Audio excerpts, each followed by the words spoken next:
Welcome to the James and Heather Show. I'm Heather Dawn. James Guay here. Nikky Prause. Neuroscientist and licensed psychologist. Wait, I want to say the other word. Sexual psychophysiologist. There you go. 5 myths about orgasm. Go. Go. Go.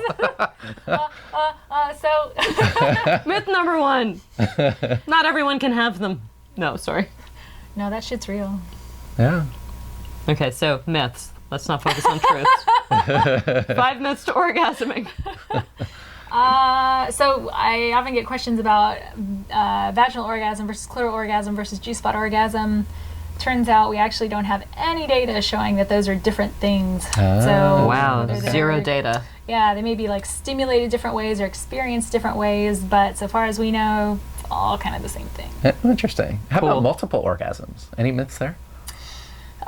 Maybe. So we know very, very little about that physically, kind of lab-wise, but we are actually, I think, doing the first study of this to try and understand like what that pacing looks like. But it turns out at least some women who are reporting having multiple orgasms aren't actually having them at all physically. So I think that's likely to be something you'll hear more about in the next few years. Myth number Right. 2. Give it to us. Well, Give it that to me. could be one. That was number 2. Oh, yeah. Number Yeah. 3. Myth number 3, because I clearly don't know how to count. James knows I'm terrible with numbers, and I just proved it to I got everybody. quant, it's cool. I failed out of quant. Go ahead. Did real well in English. I'm trying to think, what are some, so the idea that like, what exactly is an orgasm, I think. So a lot of people would describe, goosebumps or this thing or that thing, at least from our perspective, a very limited science perspective. An orgasm is 8 to 12 contractions that occur 0.8 seconds apart and then increase in latency to their termination. Ooh, to Ooh. their determination. That's a sexy So definition. very precise. So You just appealed to his geek. Yeah. I love that. thing. I think so. When people say like, "Oh, did you have one or not?" or was it? There is a scientific definition for it, but we're doing a lot of work to try and understand the variance. Awesome. Can you say it one more time?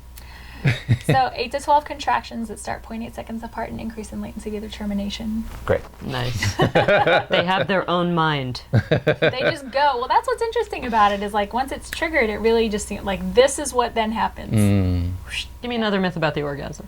We don't know where it comes from. So there are all these things you see in Cosmo and Red Book, God knows where else. It's like how to get there or do this, do that thing. And I always think they're hilarious because like scientists don't actually know. That's our like gap in knowledge. We know kind of like, okay, this increases arousal. We know when it happens, this is what's going on. But that little gap in between, So orgasms could be coming from outer space. possibly. Oh my Gravitational God. waves I just heard we verified recently. It could be those. Wow. Possible. Based Being on where the moon is beamed in the into. sky. Yeah. Last myth of the Big O. Now I'm just starting rumors. It's okay, Cosmopolitan does it all the time.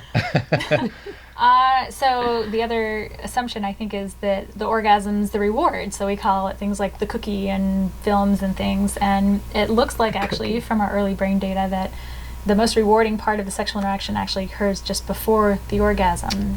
So that could be that one of the things we know orgasm does is venous vasocongestion. So that just means basically like getting all the blood back out of the area. So for the contractions, they go, get out of there, we're done.